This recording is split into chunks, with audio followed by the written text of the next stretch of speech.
Hey, babes. All right. Today's topic is self-trust. This is something that's come up a lot for myself in my healing journey, and is coming up for my clients and my friends. This aspect of self-trust is a really important one and has lots of ways that it can show up, especially in our dating and intimate lives. When we're dating, one thing that has come up for my clients is that they tend to over-identify or over-focus or hyper-focus on the perceptions of the other person. So say they go on a date or they meet somebody out in public or whatever it happens to be, and they start to overanalyze or hyper-focus on that person's reactions to them. So they, when they come to me, they ask me like, how long should I hold eye contact? Or what's an opening line that works? Or what is something, how should I approach somebody? Or things like that. And to me, those are beautiful questions to ask because it indicates an expansion. It indicates an opening up of all possibilities, and that's beautiful. The thing that I want to focus on right now, and that I focus on with my clients, is that we're going to work on self-trust. And what I mean by that is having the really, really deep internal knowing that you have your own back. So whatever happens, whether they perceive you as a positive influence, whether they perceive you as a negative influence, whether they want to continue the connection, whether they throw a drink in your face and leave, that you have your own back, and that there is a really deep connection between you and you, so that as you're kind of navigating these interpersonal connections, you have a deep confidence in yourself. And one way that you start to build that is that you work on these little things. So these little little moments of upholding your own boundaries and little moments of trusting your internal knowing. So these little boundaries that we uphold, like punctuality is one for me. I honor my desire for punctuality a lot, and I verbalize that a lot, and it's important to me. I either need you to be on time or I need you to communicate with me. Otherwise, this is going to be a problem.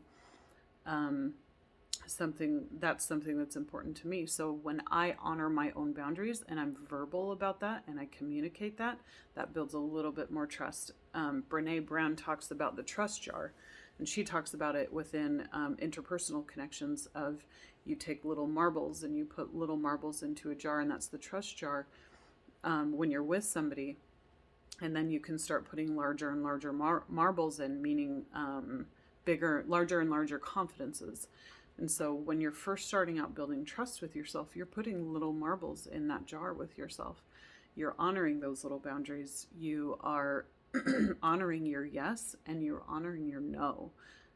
If it's a yes in your body and your mind, like, you honor that. And if it's a no, you say that, and you negotiate, or maybe you're done. So starting to build that trust is a really important aspect of it. And then when you walk into a situation with another person, say on a date or a business meeting or meeting a new potential friend, you have something to go on that you can kind of deeply say. If you're feeling anxiety about this potential connection, you can deeply say, like, no matter what, I've got myself.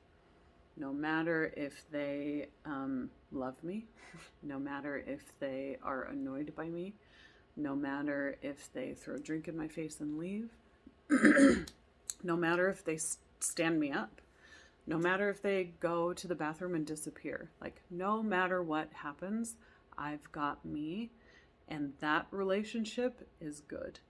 And so when we operate from that place, we can come into a place where we can allow people to show up as they are, because their behavior doesn't affect us in a negative way. It doesn't knock us off our alignment. It doesn't depress us. It doesn't make us anxious. It doesn't do all these things. Or if it does, we can get back to alignment fairly easily. The long-term effect of this is actually my favorite part. And that is that when you have built a lot of trust, like the deep trust within yourself, and you are really good on your boundaries, you're able to identify them, you're able to withhold that or uphold them with yourself, you can start to play with them, like in places like retreats or with dear friends who are doing self work or people you trust. You can start to play with those boundaries. You can start to push up against those no's. You can push up against the yeses. And what that does is over time, it gives you more expansion, your capacity for suppleness in your decision making and the way that you show up increases like crazy, because you are able to take a no or a yes, and you can kind of question it, like, okay, why is this a no? Okay, why is this a yes? Like, can we push this out a little bit? Can we play with this boundary? Can I experience something that I may not have allowed myself to experience before, and actually find a lot of pleasure and a lot of freedom and a lot of self-knowledge and experience within something that I would have ruled out before? And it comes back to that attitude of no matter what happens, I've got me. Because when we're in intimate and intimate and sexual and interpersonal relationships, we're gonna mess up. Like, we're gonna fuck it up. We just are. It's our nature, and it's one of the most impressionable ways for us to learn something is to really fuck up. And so when we when we're experimenting and all this stuff, we can accept, like, we're going to mess up.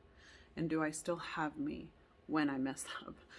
So that's what I like to work on with my clients. If you have any more questions about how to build trust with yourself, how to start that process of identifying your boundaries, identifying where you are ruling something out automatically that maybe is just an old conditioning or pattern that doesn't really serve anymore and doesn't need to be online, reach out to me.